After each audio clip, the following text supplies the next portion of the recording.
नमस्कार। मैं डॉक्टर बाबूलाल बैरवा, सहायक आचार्य, हिंदी विभाग, स्वर्गीय पंडित नवल किशोर शर्मा, राजकीय महाविद्यालय दौसा, राजस्थान, HRDC, गुजरात विश्वविद्यालय, अहमदाबाद के अंतर्गत UGC द्वारा आयोजित ऑनलाइन रिफ्रेशर कोर्स के अंतर्गत मैं एक प्रतिभागी के रूप में भाग ले रहा हूं।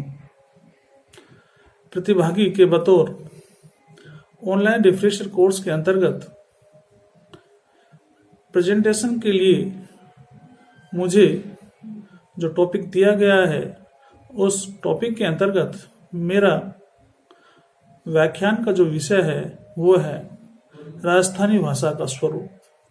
तो आज के इस व्याख्यान के अंतर्गत हम राजस्थानी भाषा के स्वरूप के बारे में अध्ययन करेंगे। राजस्थानी भाषा जो कि हिंदी की ही एक उपभाषा है। राजस्थानी भाषा का विकास शौरसेनी अपभ्रंश से बताया गया है कि जिस प्रकार हिंदी का विकास भी शौरसेनी अपभ्रंश से हुआ है, ठीक उसी प्रकार राजस्थानी भाषा का विकास भी शौरसेनी अपभ्रंश से माना गया है। कर्नल जेम्स टोड, जो कि राजस्थान के प्रसिद्ध इतिहासकार बताए गए हैं, वो लिखते हैं कि समस्त राजपूताना अर्थात राजस्थान प्रदेश की जो बोलियां थी, जो भाषाएं थी, उन बोलियों को सामूहिक रूप में हिंदी जगत में या हिंदी भाषा के शास्त्र के अंतर्गत राजस्थानी नाम दिया गया। डॉक्टर ग्रियर्सन, जो हिंदी इतिहासकार हैं, उनका भी यही मत है। वो लिखते हैं कि राजस्थानी भाषा को मरुभाषा, मरुवाणी, मरुदेशिया तथा मरुभूमि भाषा के नाम से भी जाना जाता है। यानी राजस्थानी भाषा के ये प्राचीन नाम है। अब हम राजस्थानी भाषा के प्रयोग क्षेत्र की बात करें तो प्रयोग क्षेत्र जहां राजस्थानी भाषा बोली जाती है, प्रयोग में, काम में आती है, जहां आम बोलचाल की भाषा के साथ साथ वहां के साहित्य में भी जिसे तरजीह दी गई वह भाषा का क्षेत्र। सबसे पहले राजस्थान प्रदेश तो पूरा ही, मगर राजस्थान प्रदेश के आसपास के लगने वाले कुछ स्थान भी राजस्थानी भाषा के प्रयोग क्षेत्र में आ जाते हैं, जैसे गुड़गांव, भोपाल, इंदौर, खानदेश, बरार। ठीक है। इसके अलावा आप अलवर को ले सकते हो, जोधपुर, बीकानेर, जैसलमेर, उदयपुर, अलवर, दौसा, अजमेर, कोटा, बूंदी, ये सारे के सारे प्रदेश राजस्थानी भाषा के प्रयोग क्षेत्र के अंतर्गत आते हैं। आगे प्रयोग क्षेत्र के बाद जब हम हिंदी भाषा के वर्गों की बात करें तो हिंदी भाषा को मोटे रूप में हिंदी भाषा के अंतर्गत आने वाली राजस्थानी भाषा को मोटे रूप से 5 भागों में डिवाइड किया गया है। डॉक्टर जॉर्ज ग्रियर्सन के अनुसार नंबर 1 पश्चिमी राजस्थानी, नंबर 2 उत्तरी पूर्वी राजस्थानी, नंबर 3 मध्य पूर्वी राजस्थानी, नंबर 4 दक्षिणी पूर्वी राजस्थानी, नंबर 5 दक्षिणी राजस्थानी। पश्चिमी राजस्थानी यानी पश्चिम राजस्थान का पश्चिम भूभाग, इसके अंतर्गत आता है जोधपुर, जैसलमेर और बीकानेर। यानी जोधपुर, जैसलमेर और बीकानेर में बोली जाने वाली जो भाषा थी वो पश्चिमी राजस्थानी थी। अलवर, भरतपुर और गुड़गांव का जो क्षेत्र आता है उसमें उत्तरी पूर्वी राजस्थानी बोली जाती है। जयपुर, कोटा, बूंदी और अजमेर ये राजस्थान के मध्य में पड़ते हैं, तो मध्य पूर्वी राजस्थानी यहाँ प्रयुक्त होती थी। दक्षिणी पूर्वी जो राजस्थानी है वो भील और सौराष्ट्र प्रदेश में बोली जाती थी, काम में ली जाती थी, तथा दक्षिणी पूर्वी मालवा में और दक्षिणी राजस्थानी भील और सौराष्ट्र के क्षेत्र में। मोटे रूप में जब हम बात करते हैं राजस्थानी की, तो राजस्थानी भाषा के अंतर्गत एक चीज दिखाई देगी, वह थी कि इसकी कई सारी उपबोलियां हैं। उपबोलियों की मोटी मोटी हम बात करिए तो लगभग 30 उपबोलियां इसकी दिखाई पड़ती है। मगर महत्वपूर्ण रूप से हम राजस्थान की बोलियों की बात करें तो राजस्थान की बोलियों को हम 4 भागों में डिवाइड करते हैं। Number 1 Marwari, number 2 Mewati, number 3 Malvi, number 4 जयपुरी। आगे हम इन चारों के बारे में संक्षिप्त जानकारी इस प्रकार देखते हैं। नंबर 1 मेवाती। जैसा कि नाम से स्पष्ट हो रहा है, मेवाती, मेवात प्रदेश की भाषा को मेवाती भाषा कहा गया, जो कि राजस्थानी भाषा की प्रमुख बोली है। मेव प्रदेश में मेव जाति, जो कि मूलतः तो हिंदू धर्म को मानने वाले लोग थे, तो हिंदू धर्म को मानने वाले लोगों ने बलपूर्वक आक्रांताओं के डर से इस्लाम धर्म को कबूल कर लिया और वो मेव बन गए। तो मीणा जाति जब धर्म परिवर्तित करके मुसलमान बनी तो उन्हें मेव कहा गया। और ये मेव जिस भाषा का प्रयोग आम जीवन में बोलचाल के दौरान करते थे, वह भाषा मेवाती भाषा थी। यानी मेवात प्रदेश के अंतर्गत बोली जाने वाली भाषा मेवाती। अब मेवात प्रदेश की हम बात करें तो सबसे मेन चीज आती है भरतपुर, धौलपुर और अलवर। और मेवाती भाषा की जो महत्वपूर्ण विशेषता है कि ये ब्रज भाषा के सन्निकट बोली जाती है। जिस प्रकार ब्रज भाषा में क्रियापदों का प्रयोग किया जाता है, वर्णों का प्रयोग किया जाता है, ठीक उसी प्रकार मेवाती में भी इस तरह का प्रयोग होता है। धीरे धीरे मेवाती भाषा ब्रज भाषा में ही समाहित होती जा रही है। मेवाती भाषा में लोक साहित्य भी प्रचुर मात्रा में मिलता है।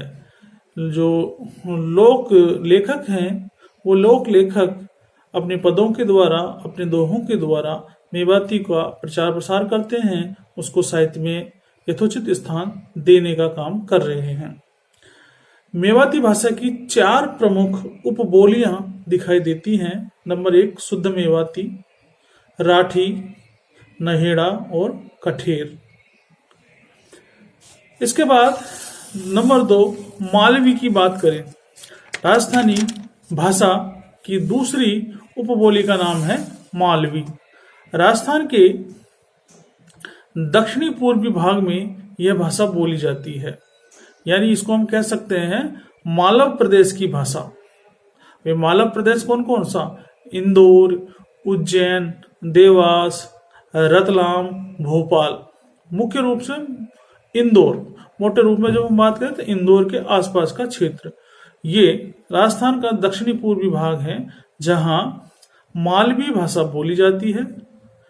और मालवी राजस्थानी भाषा की प्रमुख उपबोली है। इस बोली का जो लोक साहित्य है वो बहुत ही कम मात्रा में दिखाई देता है। सोडबाणी, रागड़ी, डांगी, धालेवाड़ी, भोयारी, रतलामी तथा मंदसौरी इसकी प्रमुख उपबोलियां हैं। तीसरी जो बोली है, उपभाषा है, वो है जयपुरी, जिसको पूर्वी राजस्थानी कहा गया है। पूर्वी राजस्थान यानी कोटा, बूंदी, जयपुर और दौसा, इनके आसपास के क्षेत्रों में यह बोली जाती है। इस भाषा का प्राचीन नाम ढूंढाड़ी भाषा, क्योंकि इस प्रदेश को, जयपुर, कोटा, बूंदी के प्रदेश को पूर्व में प्राचीन काल में ढूंढाड़ प्रदेश के नाम से भी जाना जाता था। ढूंढाड़ प्रदेश की संज्ञा दी गई थी, इस कारण इस प्रदेश की बोली को क्या कहा गया? ढूंढाड़ी कहा गया। तो जयपुरी का प्राचीन नाम ढूंढाड़ी भाषा है तथा दादूपंथियों ने जो साहित्य लिखा वो ढूंढाड़ी भाषा, जयपुरी भाषा के अंतर्गत लिखा। तोराबट, काठेड़ा, चौरासी, नागरचाल तथा राजावाटी जयपुरी बोली की 5 प्रमुख उपबोलियां हैं। नंबर 4 मारवाड़ी, अर्थात यह पश्चिमी राजस्थान की उपबोली है, उपभाषा है। यह राजस्थानी भाषा की प्रमुख बोलियों में महत्वपूर्ण स्थान रखती है। मारवाड़ प्रदेश यानी पश्चिमी राजस्थानी जोधपुर, जैसलमेर, उदयपुर तथा बीकानेर क्षेत्र में यह भाषा बोली जाती है। इसका प्राचीन रूप डिंगल साहित्य की तरह दिखाई पड़ता है, इसलिए इसके प्राचीन रूप को डिंगल कहते हैं। राजस्थानी बोली का बहुत अधिक साहित्य इस भाषा में मिलता है। राजस्थान की प्रतिनिधि और आदर्श बोली का दर्जा मारवाड़ी बोली को दिया गया है। अब हम राजस्थानी साहित्य की बात करें तो राजस्थानी भाषा के अंतर्गत हिंदी साहित्य का रासो साहित्य, मीरा की पदावली, सूर्यमल मिश्रण का वंश भास्कर, बेली कृष्ण रुक्मणीरी ख्यात तथा फागु साहित्य आदि महत्वपूर्ण रचनाएं राजस्थानी भाषा में लिखी गई हैं, जो राजस्थानी को अपना महत्वपूर्ण विशेष स्थान हिंदी जगत में दिलाने का कार्य करते हैं। हम राजस्थानी भाषा की प्रमुख विशेषताओं की बात करें तो सबसे पहले जितनी भी महाप्राण ध्वनियां हैं वो राजस्थानी भाषा में अल्प प्राण में ही समाहित रहती है, जैसे रैणो, हाथ। नंबर 2, च के स्थान पर स और छ के स्थान पर है हो जाता है। जैसे चक्की का उच्चारण जब वो चक्की करेंगे तो चक्की की जगह उनके मुख से जो ध्वनि बाहर निकलेगी वो होगी सक्की। जैसे छाछ, छ के स्थान पर श, छ के स्थान पर है तो छाछ के स्थान पर हो जाएगा सास। नरपति नाल है, पृथ्वीराज रासो तथा मीरा की पदावली इसके प्रमुख उदाहरण हैं। मारवाड़ी की एक विशेषता है कि वो गुजराती के बहुत सन्निकट है, क्योंकि उदयपुर हुआ, आपका जैसलमेर हुआ, जोधपुर हुआ, बीकानेर हुआ, ये क्या है गुजरात के समीप है, तो गुजराती भाषा का पुट भी इसमें दिखाई आपको देगा। ण और कैक की ध्वनियों का विशेष प्रयोग राजस्थानी भाषा में होता है। संज्ञा, पुल्लिंग, कर्ता कारक, एक वचन का रूप इसमें समान दिखाई पड़ता है। संबंध कारक में रा, री, रो का प्रत्यय लगाया जाता है तथा भविष्य काल के लिए सी और स्यू विभक्तियों का प्रयोग किया जाता है। जैसे रहसी, खास्यू, खावेड़ा, खाबेली, ठीक। और राजस्थानी भाषा है, इस राजस्थानी भाषा को जिस लिपि में लिखा जाता है उस लिपि का नाम है नागरी लिपि, और इस नागरी लिपि को महाजनी लिपि भी कहा जाता है, क्योंकि यह घसीट लिपि है। जिस तरह किसी बच्चे को घसीटा जाता है वैसे ही पेन को या कलम को घसीटते हुए इस लिपि को लिखा जाता है, इसलिए इसे महाजनी लिपि की संज्ञा भी दी गई।